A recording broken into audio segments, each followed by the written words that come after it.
தேசிய முன்னணி தலைவர் Datuk Seri doctor Ahmad Zahid Hamidi மற்றும் எதிர்க்கட்சி நாடாளுமன்ற உறுப்பினருக்கும் இடையே நடைபெற்ற சந்திப்பு இரண்டு பழைய நண்பர்களுக்கு இடையிலான சாதாரண விவாதம் மட்டுமே என்று பெர்சாத்து துணைத் தலைவர் டத்தஸ்ரீ ஹம்சா ஜைனுடீன் தெளிவுபடுத்தினார்.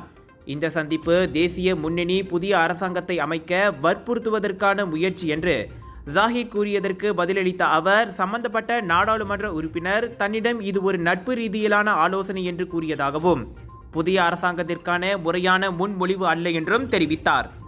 எனினும் சம்பந்தப்பட்ட நாடாளுமன்ற உறுப்பினரின் பெயரை ஹம்சா வெளியிடவில்லை. ஜாஹிட்டை சந்தித்த நபரிடம் இது குறித்து தாம் கேட்டபோது, அந்த சந்திப்பு தீவிரமான விவாதம் அல்ல, நாடாளுமன்றத்தில் நடைபெற்ற சாதாரண சந்திப்பு அதுவாகும் என கூறியதாக ஹம்சா சுட்டிக்காட்டினார். நண்பர்களாக அவர்கள் நன்மை பயக்கும் யோசனைகளை பரிந்துரைப்பது இயல்பானது. இது பழைய நண்பர்களை மீண்டும் சந்தித்து பேசுவது மற்றும் எண்ணங்களை பகிர்ந்து கொள்வது போன்றது என்பதால் அதில் என்ன தவறு என ஹம்சா வினவினார்.